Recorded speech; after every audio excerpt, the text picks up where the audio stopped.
सभी साथियों को मेरा नमस्कार, स्वागत है आप सबका 4 जून के जनसत्ता विश्लेषण में। तो आइए शुरू करते हैं जनसत्ता विश्लेषण संपादकीय से। संपादकीय हैं व्यक्तिवादिता में गुम होते परिवार, तबाही की बारिश और अमानुष मानुष। पूर्वोत्तर में इस बार भी बारिश ने तबाही मचा दी है, लाखों लोग का जीवन संकट में है, असम से अधिक प्रभावित हुआ है। ये केवल प्राकृतिक आपदा नहीं है, मानवीय संकट में है भी है। वर्तमान स्थिति का सबसे बड़ा कारण जलवायु परिवर्तन तो है ही, कमज़ोर बुनियादी ढांचा भी है। पूर्वोत्तर के कई राज्य हर बार बारिश का सामना करते हैं।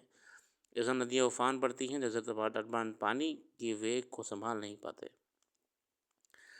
बात यह है कि आए दिन हर बार हर साल ये खबरें हमारे समक्ष आती हैं। कई जिलों में पानी भर जाता है, बाढ़ की स्थिति बन जाती है।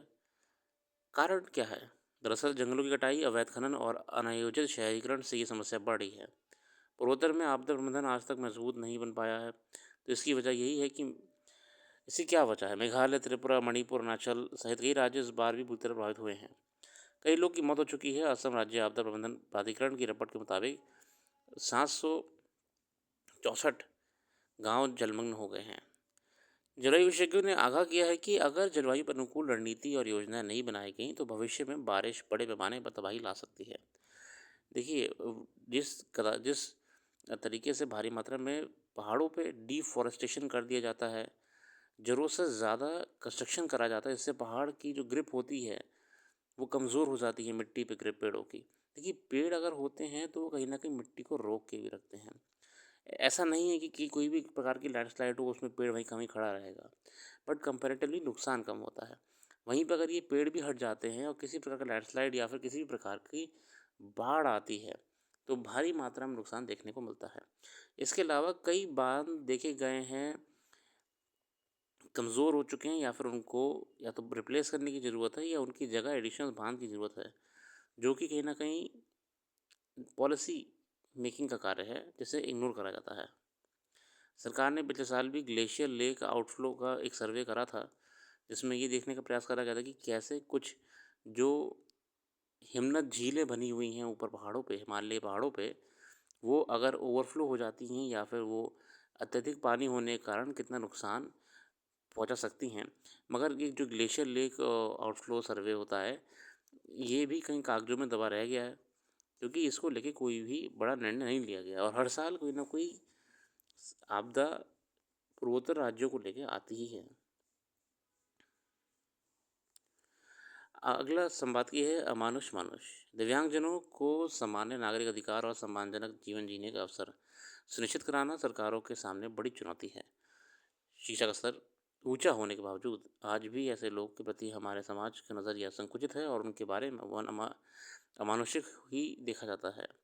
हालांकि सरकारें ऐसे बच्चों की पढ़ाई लिखाई, चिकित्सा परीक्षण आदि के लिए अलग से वित्तीय प्रबंधन करती हैं, इनके लिए चलाए जा रहे केंद्रों को प्रोत्साहित करती हैं। फिर भी दिव्यांगजनों के जीवन में अपेक्षित बेहतरी नज़र नहीं आती, इसलिए कि बहुत बार ना केवल समाज के सामान्य लोगों बल्कि उनके लिए विशेष रूप से चलाए जा रहे केंद्रों का दृष्टिकोण भी अमानवीय ही होता है। कहीं ना कहीं समाज की मुख्य धारा में जुड़ आज भी नहीं पा रहे हैं। ताज़ा उदाहरण देहरादून का एक केंद्र मानसिक रूप से कमजोर दो सगे भाइयों के साथ क्रूर व्यवहार और यौन शोषण का है। ये केंद्र विशेष लालन पालन और शिक्षा की दरकार वाले बच्चों के लिए खोला गया था। बहुत ही दर्दनाक ऐसी अमानवीय कृत्य मानवता को शर्मसार कर देते हैं। दिव्यांगजनों, महिलाओं, अनाथ बालिकाओं, बेसहारा बच्चों के लिए बने केंद्रों में प्रताड़ना और यौन शोषण के मामले अक्सर उजागर होते रहते हैं। प्रताड़ना, दुर्व्यवस्था आदि से परेशान होकर अनाथालयों, बाल सुधार गृहों से बच्चों के पलायन की खबरें भी जब तक सुनने को मिल जाती हैं। हर बार ऐसे केंद्रों की व्यवस्था दुरुस्त करने के संकल्प दोहराए जाते हैं, पर नतीजा यही वहीं ढाक के तीन पात रहता है। इस प्रवृत्ति के पनपने के पीछे बड़ी वजह है कि दिव्यांगों, बेसहारा बच्चियों आदि के लिए चलाए जाने वाले केंद्रों का मकसद लाभ कमाना अधिक होता है। उनकी नज़र सरकारी योजनाओं के तहत मिलने वाले वित्तीय मदद पर अधिक रहती है। ये वजह है कि दिव्यांग बच्चों की शिक्षा दीक्षा के लिए प्रशिक्षित और निष्ठावान अध्यापकों, पालकों, कर्मचारियों की ज़रूरत को सिरे से अनदेखा किया जाता है। ज़्यादातर जगहों पर घरेलू सहायक और सामान्य रसोई किस्म के कर्मचारियों से काम चलाया जाता है। मतलब जो एक्सपीरियंस्ड और हमें एक अच्छे स्टाफ की ज़रूरत है, वो ना होने की जगह हमें एक नॉर्मल स्टाफ्स को लाके अनट्रेन्ड, अनस्किल्ड स्टाफ को लाके अपॉइंट कर दिया जाता है। दिव्यांगजनों खासकर मानसिक रूप से दुर्बल माने जाने वाले विशेष बच्चों की देखरेख और शिक्षण के लिए प्रशिक्षित कर्मचारियों की ज़रूरत होती है। ऐसे कर्मचारी तैयार करने के लिए विशेष प्रशिक्षण व संस्थान भी चलाए जाते रहे हैं।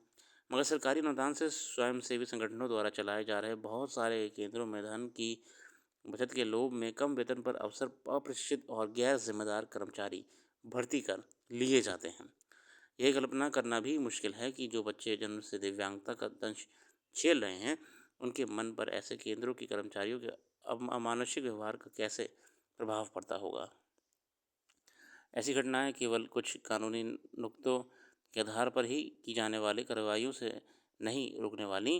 संस्था चलाने वालों पे करुणा पैदा होना ज़रूरी है। देखिए, यहाँ पे गवर्नेंस का पॉइंट निकल के आता है कि पॉलिसीज़ हैं, इंफ्रास्ट्रक्चर है, मगर ओवरसाइट नहीं है। जो भी है सब कागज़ों में है। सिविल सोसाइटी और गवर्नमेंट को मिलके, सरकारों को मिलके, समाज को मिलके हमारे दिव्यांगजन भाइयों बहनों को समाज की मुख्य धारा में लाना होगा ही। तभी देश आगे बढ़ पाएगा जब सब लोग एक साथ मिल के चलेंगे। चलिए बढ़ते हैं अगले संपादकीय की। अगले संपादकीय कहीं ना कहीं न्यूक्लियर फैमिलीज को लेकर है। चैतन्यादित्य आलोक साहब कहते हैं, सृष्टि के प्रारंभ में परमात्मा ने इच्छा व्यक्त की, एक हो बहुस है, अर्थात मैं एक हूँ लेकिन कई हो जाऊं। बाद में परमात्मा उस इच्छा का विस्तार ही परिवार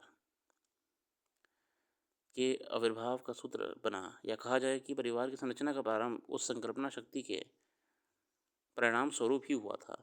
यही कारण है कि हमारी संस्कृति में सदा से ही इस संपूर्ण सृष्टि को एक ही परिवार का विस्तार माना गया।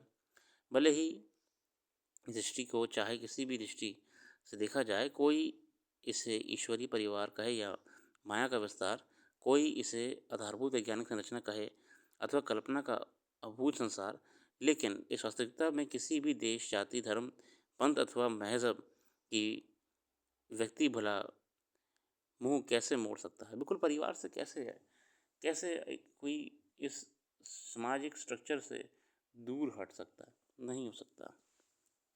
परिवार के भाव का जो विस्तार भारत भूमि पर हुआ, वह अन्यत्र कहीं भी नहीं हो सका।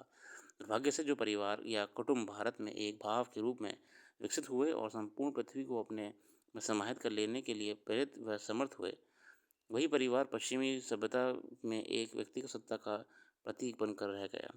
इसलिए पश्चिमी देशों में परिवार का मतलब पति पत्नी और बच्चों भर सही होता है, जबकि भारत में परिवार सत्ता का प्रतीक नहीं है।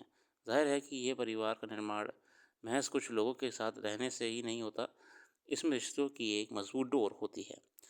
दरअसल हमारी संस्कृति में परिवार एक संसाधन की तरह है जिसमें कई तत्व सम्मोहित होते हैं। भारतीय पारिवारिक व्यवस्था की व्याख्या करें तो 1963 में प्रकाशित निबंध संग्रह इस तरह में जनेंद्र कुमार ने लिखा, परिवार मर्यादाओं से बनता है। यहाँ परस्पर कर्तव्य होते हैं, अनुशासन होता है। इस नियत परंपरा में कुछ जनों की इकाई क्यों ही व्यूह ही में चलती है।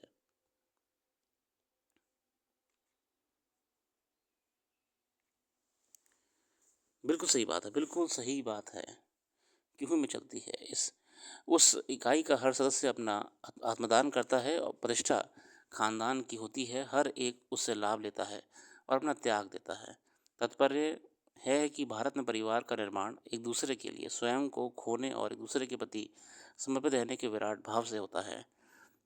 यही कारण है कि भारत में परिवार को भावनात्मक संबल, आर्थिक सुरक्षा, वैचारिक परिपक्वता, मानसिक शांति और उन्नति के लिए अनुकूल वातावरण के निर्माण का स्रोत माना जा रहा है, बिल्कुल जाता रहा है। दरअसल ये भाव ही परिवार का केंद्र बिंदु है। और बात भी वाजिब है। एक परिवार में कई लोग होते हैं और सब कलेक्टिवली एक दूसरे के काम आते हैं। अगर कोई एक व्यक्ति कोई बढ़िया काम करता है तो उसका लाभ कहीं ना कहीं पूरा परिवार उठाता है। तो इसे वे कलेक्टिवली उठाते हैं। दरअसल ये भाव ही परिवार का केंद्र बिंदु और इसकी जीवन धारा होती है। इस भाव के कारण ही परिवार का हिस्सा बनने वाले व्यक्ति अपनी सत्ता खोकर एक नई पहचान पाता है। उदाहरण के लिए परिवार में शामिल होते ही स्त्री माँ बहन बेटी मामी मौसी चाची कई रिश्तों में बदल जाती है। इसी प्रकार पुरुष भी अपने परिवार में खोकर पिता भाई बेटा भांजा चाचा फूफा कई रिश्तों में बदल जाता है। और भारत में परिवार के भीतर सदस्यों के लिए दायित्व बोध का बड़ा महत्व होता है। ये यहाँ पिता के अपने दायित्व हैं और माता के अपने, दोनों अपने दायित्वों का निर्वहन करते हुए एक दूसरे का सहयोग करते हैं। सच कहा जाए तो परिवार के इसी विराट भाव का समस्त लोक और राष्ट्र में विस्तृत करने की प्रेरणा विदुर नीति पंचतंत्र एवं हितोपदेश सहित कई ग्रंथों एवं श्लोक संग्रहों में शामिल ये नीति श्लोक भी देते हैं। बिल्कुल, हमारे कई भारतीय इतिहास में ग्रंथों में इसका विवरण है। दुर्भाग्य से पश्चिमी सभ्यता संस्कृति और चलन के आधुनिकीकरण की इस दौर में दिनों दिन परिवार नामक हमारी ये व्यवस्था छिन्न भिन्न होती जा रही है। दरअसल बाजार में बढ़ते प्रभुत्व के कारण दिखावा और औपचारिकता में ढलते शील संस्कार मूल्य नैतिकता प्रथाएं और त्यौहार धीरे धीरे मनुष्य की प्राथमिकता से खिसकते चले गए और ऐशो आराम दर्जा एवं दिखावा आदि ने उसको जगह ले ली। देखिए कहीं ना कहीं एक नए समाज की तरफ बढ़ते बढ़ते हमने अपने अपने अस्तित्व को हमारे पुराने समाज को खो दिया। बदलतावादी जीवन शैली और पैसों की बढ़ती लालच ने मनुष्य को सामाजिक संबंधों के प्रति तटस्थ रहने पर मजबूर कर दिया, जिसके कारण एक ही बहुसायम का जीवन स्तुरमूल कर मनुष्य दिनों दिन सामाजिक या समूहवादी से व्यक्तिवादी अथवा व्यक्ति केंद्रित बनता चला गया। मतलब जहाँ पहले वो कलेक्टिवली हर किसी के लिए जी रहा था, हर कोई उससे जी रहा था और सब लोग एक दूसरे के लिए जी रहे थे, अब वही चेंज होके अब सिर्फ एक इंडिविजुअलिटी पे आ गए हैं लोग। व्यक्तिगत सिर्फ इंडिविजुअलिटी, पहले क्या थे, कलेक्टिव थे, एवरीवन वाज अ होल। अब किस पे आ गए हैं, इंडिविजुअलिटी पे आ गए हैं। टूटते परिवारों और दरकते रिश्तों के कारण मनुष्य के जीवन में भय और असुरक्षा की भावना को विस्तार मिला, क्योंकि पहले यह परिवार ही उसे इन विकृतियों से बचाने का कार्य करता था। देखिए परिवार, कोई समस्या किसी एक सदस्य पर आती थी तो उसे सपोर्ट करने के लिए चार लोग खड़े होते थे। इसलिए लोग जब परिवारों में रहते थे तो कहीं ना कहीं मेंटली स्ट्रांग भी होते थे। आजकल हम देख रहे हैं कि लोगों के अंदर कॉन्फिडेंस की कमी है। आजकल लोगों में जल्दी परेशानियां कैच करके डिप्रेशन आ जाता है। आजकल के लोग बड़े परेशान रहते हैं आर्थिक रूप से, तमाम रूप से। पहले देखिए बिना कुछ करे भी लोग परिवार में खुश रहते थे, क्योंकि हर कोई एक दूसरे के लिए जीता था, एक दूसरे का मॉरल सपोर्ट था। जाहिर है कि इस व्यक्तिगत वादिता मनुष्य को पूंजी तो दी, लेकिन उससे उसका भावनात्मक संबल, आर्थिक सुरक्षा, वैचारिक परिपक्वता, मानसिक शांति और उन्नति के लिए अनुकूल वातावरण सब कुछ छीन लिया। अनेक समाजशास्त्रियों ने मनुष्य के व्यक्तिगतवादी होने को आत्मघाती माना है। और कहीं ना कहीं देखिए ये अच्छी चीज़ नहीं है इंडिविजुअलिटी सिर्फ होना। समाजशास्त्री एम.एल. दुर्कheim के अनुसार सामाजिक संबंधों के प्रति तरस होते जाने के कारण ही मनुष्य व्यक्तिगतवादी होकर अंततः आत्महत्या ऐसे नकारात्मक कदम उठाने के लिए मजबूर होता है। राष्ट्रीय अपराध रिकॉर्ड ब्यूरो (एनसीआरबी) की ताज़ा रिपोर्ट के अनुसार आत्महत्या के मामले में हमारा देश दुनिया का सबसे ऊपर पहुंच चुका है, जो एक गंभीर स्थिति है।